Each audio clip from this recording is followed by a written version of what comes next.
right. President Trump is hosting France's President Emmanuel Macron at the White House. That's happening right now. Steve Hilton is with us. Steve, is France our new best friend? Well, Macron certainly seems to be President Trump's new best friend. They clearly have a very strong personal relationship, and that's good news when it comes to things like cooperating on fighting terrorism and coordinating strategy on Syria and the Middle East and these hotspots around the world. That's all good.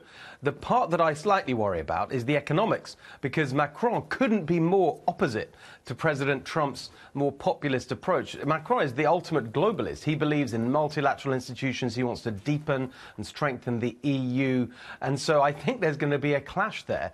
And I hope that the president sticks to his guns on some of the things he's been putting forward. But it's always good when important countries have good, strong relationships between their leaders. It means you can get more done. Well, you've been in the room at these very, very high-level meetings.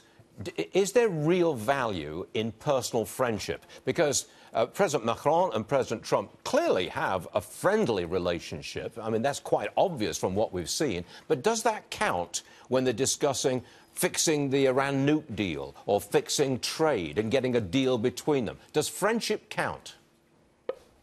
Yes, absolutely. It really, really does.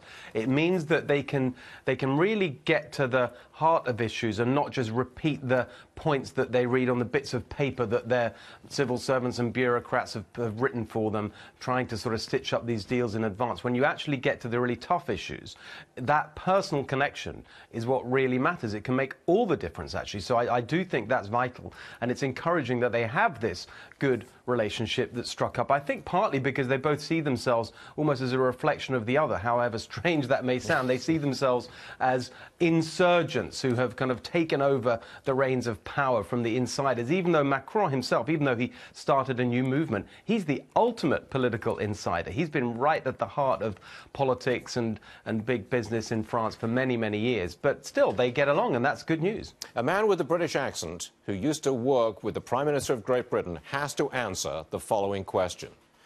What do you think the name of the new young prince is going to be? Is it Philip? Is it Arthur? Is it, what's the other one here? Thomas. So look, what's your money going on? I'm going to... Well, you mentioned money. I'm going to defer to the betting markets, as is always wise. I just looked up on The Sun, a great oracle on all things royal, The Sun newspaper in the UK. Arthur is the favourite, 7-4. Then you mentioned James, 5-1. Albert, 11-2. Philip would be nice, the great-grandfather there, 6-1. And there's Jack in there as well. But Stuart, look, don't you think, Stuart, it's about time we had a Prince Stuart. It may be a little bit Scottish for their tastes, but I think it's got a good ring to it. A little bit Scottish for their taste. That's a first for you. Get out of here, Hilton. What kind of a name is that? Steve, we appreciate you being with us, and we're going to watch your show, no matter what you say. Thanks very much, Steve Hilton. We appreciate it. Prince Stuart. Good to see you. Yes, sir.